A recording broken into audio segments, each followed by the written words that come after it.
अस्सलामुअलैकुम अज़ीज़ तलबा। आज हम फ़िज़िक्स का लेक्चर नंबर 6 स्टार्ट करने जा रहे हैं। लेक्चर नंबर 6 में सिग्निफिकेंट फ़िगर्स के मुतल्लिक चंद मज़ीद जो मालूमात हैं वो आपके साथ शेयर की जाएंगी। ये इससे पहले वाले लेक्चर का ये समझ लें कि सेकंड पार्ट है कि हम किस तरह number of significant figures define करते हैं और किस तरह उनकी सिलेक्शन करते हैं। Number 1, all digits 1, 2, 3, 4, 5, 6, 7, 8 and 9 are significant. यानी जितने भी डिजिट्स हैं ये सब सिग्निफिकेंट्स हैं, इनकी एक बाकायदा अहमियत होती है, वैल्यू होती है। However, zeros may or may not be significant. Zero significant हो भी सकते हैं और नहीं भी। In case of zeros, the following rules may be adopted. यानी जितने भी डिजिट्स हैं 1 से लेकर 9 तक ये तो सिग्निफिकेंट हैं, और ज़ीरो कभी सिग्निफिकेंट होता है और कभी सिग्निफिकेंट नहीं। अब ये ज़ीरोस कब सिग्निफिकेंट होंगे, कब सिग्निफिकेंट नहीं होंगे, इनके बारे में हम चंद एक पॉइंट्स जो है वो डिस्कस करेंगे। सबसे पहले A, zeros between two significant figures is itself significant. ऐसा ज़ीरो जो दो सिग्निफिकेंट फिगर्स के दरमियान हो वो सिग्निफिकेंट होता है। Zeros to the left of significant figures are not significant. यानी ऐसा ज़ीरो जो सिग्निफिकेंट फिगर की लेफ्ट साइड पर हों वो सिग्निफिकेंट नहीं होते। For example, none of the zeros in 0.00467, इसमें कोई भी ज़ीरो सिग्निफिकेंट नहीं है। या 0.259, इसमें 2, 5 और 9 तो सिग्निफिकेंट हैं लेकिन ज़ीरो सिग्निफिकेंट नहीं है। Number C, zeros to the right of a significant figure may or may not be significant. ऐसे ज़ीरोस जो सिग्निफिकेंट फिगर्स की राइट साइड पे हों वो सिग्निफिकेंट हो भी सकते हैं और नहीं भी। In decimal fraction, zeros to the right of significant figure are significant. For example, all the zeros in 3.570 or 7.4000 are significant. इसमें यह कहा गया है कि जो जीरोस राइट साइड पर हों वो सिग्निफिकेंट हो भी सकते हैं और सिग्निफिकेंट नहीं भी हो सकते। एक डेसिमल फ्रैक्शन में मौजूद राइट साइड पर तमाम ज़ीरो सिग्निफिकेंट होते हैं, जैसा कि 3.570 में ये ज़ीरो सिग्निफिकेंट है, या 7.4000 इसमें 3 ज़ीरो हैं और ये तीनों ही सिग्निफिकेंट हैं। However, in integers such as 8000 kg, the number of significant zeros is determined by the accuracy of the measuring instrument. यानी जिस तरह हम एक अदद लिखते हैं 8000 किलोग्राम, तो इसमें सिग्निफिकेंट ज़ीरो की तादाद मेजरिंग इंस्ट्रूमेंट पर डिपेंड करती है। If the measuring scale has least count of 1 kg, then there are 4 significant figures written in the scientific notation. अगर measuring instrument का least count 1 kg है तो scientific notation में लिखते वक्त इसमें 4 ज़ीरो होंगे और हम इसको इस तरह लिखेंगे 8.00 मल्टीप्लाइड बाय 10 की पावर 3 kg इसमें भी ये तीनों जीरो सिग्निफिकेंट है. If the least count of the scale is 10 kg, then the number of significant figures will be 3, written in scientific notation as 8.00, 10 की power 3 kg and so on. यानी अगर आपका least count 1 kg है तो significant figures की तादाद 4 होगी, और अगर आपका लीस्ट काउंट 10 kg है तो आपके सिग्निफिकेंट फिगर्स की तादाद 3 होगी and so on. D. When a measurement is recorded in scientific notation or in standard form, the figures other than power of 10 are significant figures. यानी 10 की पावर के अलावा जितने भी figures हैं they are all significant. For example, the measurement recorded as 8.70 into 10 की power 4 kg has 3 significant figures. यानी जब हम किसी नंबर को साइंटिफिक नोटेशन में लिखते हैं तो 10 की पावर के अलावा जो फैक्टर साथ मल्टीप्लाई किया हुआ होता है वो उसमें डिजिट्स की तादाद सिग्निफिकेंट फिगर्स को रिप्रेजेंट करती है. इससे आगे इन मल्टीप्लाइंग और डिवाइडिंग द नंबर,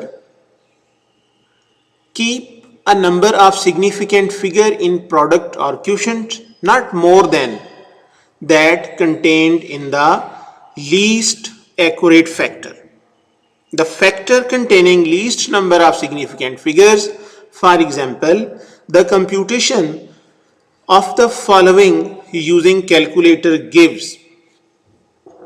ये देखें कि मिसाल के तौर पर आपने दो नंबर 5.38 into 10 की पावर -2 multiplied by 3.64 into 10 की पावर 4 divided by 1.336.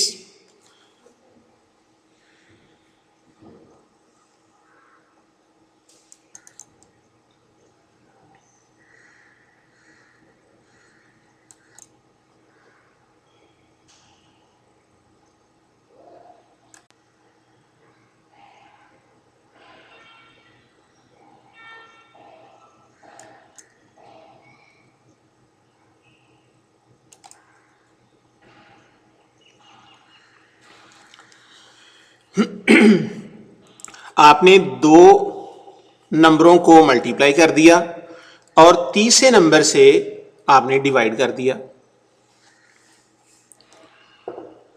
और इसके आंसर में 1.45768982 इंटू 10 की पावर 3 आया. असल में इस सारे पैरे का मतलब ये है कि जब आप मुख्तलिफ नंबरों को मल्टीप्लाई करें या डिवाइड करें और पूरी कंप्यूटेशन करने के बाद जो हमारे पास रिजल्ट आएगा उस रिजल्ट में वैलिड आंसर इस तरह से होगा कि इन दी गई तमाम रकमों में हम एक ऐसी रकम देखेंगे जिसके अंदर डेसिमल के बाद डिजिट्स की तादाद सबसे कम है और वो वाला नंबर है 3.64. अब हमारे इस आंसर में जिसके अंदर के डेसिमल के बाद डिजिट्स की बहुत बड़ी तादाद है, जो स्पेसिफिक आंसर है उसमें डेसिमल के बाद डिजिट्स की तादाद सिर्फ 2 होनी चाहिए, जैसा कि कम से कम डेसिमल के बाद डिजिट्स की तादाद वाला नंबर है 3.64.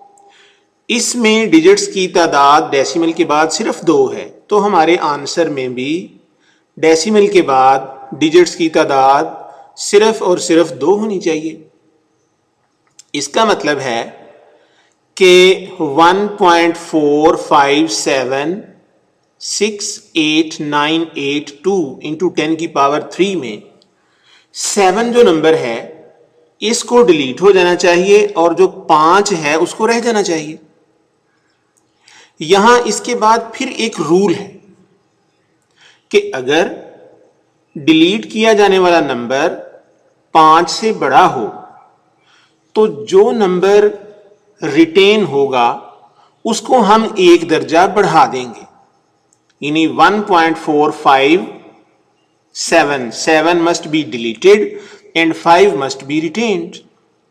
अब चूंकि 7 5 से बड़ा है इसलिए हम 1.45 के बाद 1.46 इंटू 10 की पावर 3 इसका आंसर लिख देंगे।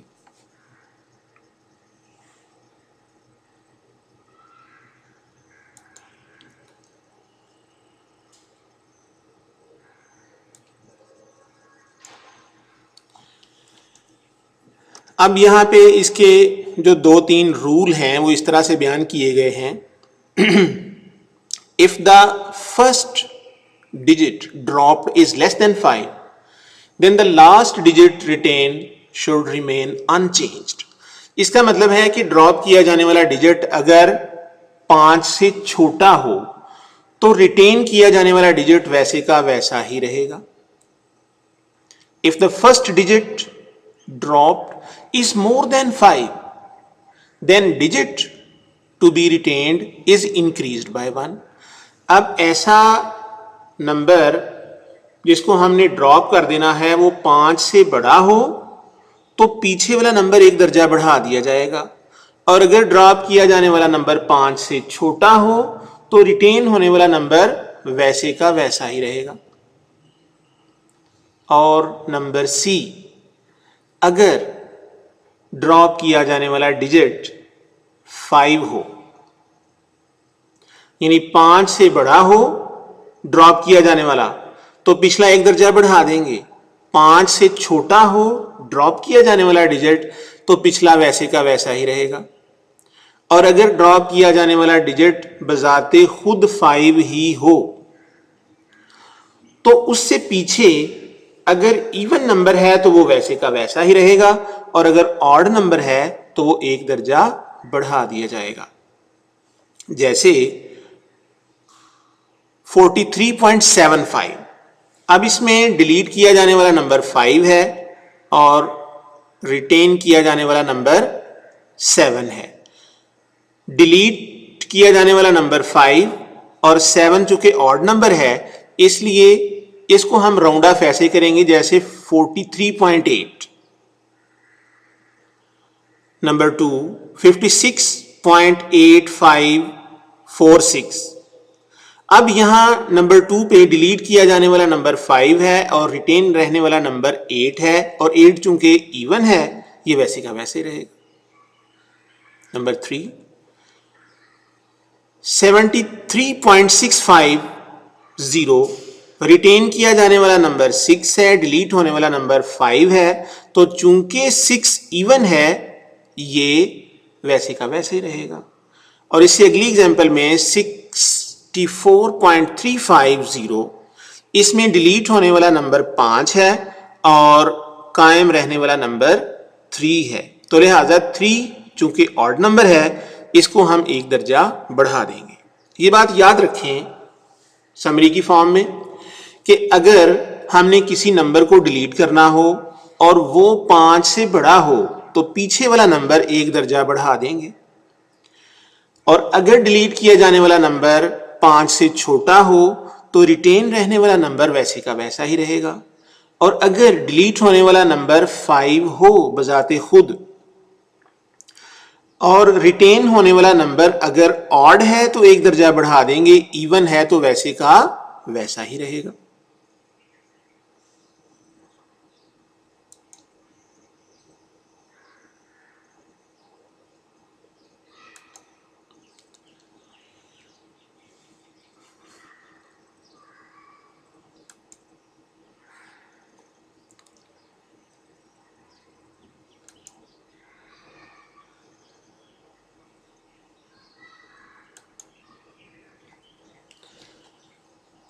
अच्छा, लास्ट में द फॉलोइंग रूल, यानी वो इसी के हिसाब से the correct answer of the computation in section number 2 1.46 into 10 की पावर 3 है। यानी वो पीछे वाली एग्जाम्पल में आपने 6 को एक दर्जा बढ़ा दिया था। उसके बाद नंबर 3 पे है कि इन एडिंग और subtracting numbers, the numbers of decimal place retained in the answer should be equal to the smallest number of decimal place in any of the quantities being added or subtracted. In this case, the number of significant figure is not important. It is the position of decimal that matters. For example, suppose we wish to add the following quantities expressed in metres. बेटा देखें कि मिसाल number 1 में हमने तीन मिकदारों को जमा किया 72.1, 3.42, 0.003 और सम करने पर इसका आंसर बनता है 75.523। इसमें सबसे पहले वाली रकम में डेसिमल के बाद सिर्फ एक नंबर है, तो हमारे आंसर में भी डेसिमल के बाद सिर्फ एक नंबर होना चाहिए। यहां 5 रिटेन होगा और 2 डिलीट होगा। अब चूंकि 2 जो है वो 5 से कम है तो लिहाजा इसका आंसर 75.5 रिटेन 2 डिलीट। मिसाल नंबर 2 में 2.7543 प्लस 4.10 प्लस 1.273 8.1273 इसका आंसर है। अगर इसको गौर से देखें तो इसमें एक ऐसा नंबर है 4.10 जिसमें डेसिमल के बाद सिर्फ 2 ही डिजिट्स हैं, 1 और 0, और इसके आंसर में भी डेसिमल के बाद सिर्फ 2 ही होने चाहिए। इसका मतलब है कि 2 रिटेन होगा, 7 डिलीट होगा। अब चूंकि 7 5 से बड़ा है, जब हम 7 को डिलीट करेंगे तो 2 को एक दर्जा बढ़ा देंगे, 8.13 इसका आंसर बन जाएगा। तो बेटा उम्मीद है कि आपको ये लेक्चर पसंद आया होगा। आप इसको बार बार सुने, अपनी बुक से इसको गौर से पढ़ें और समझने की कोशिश करें। अस्सलाम वालेकुम।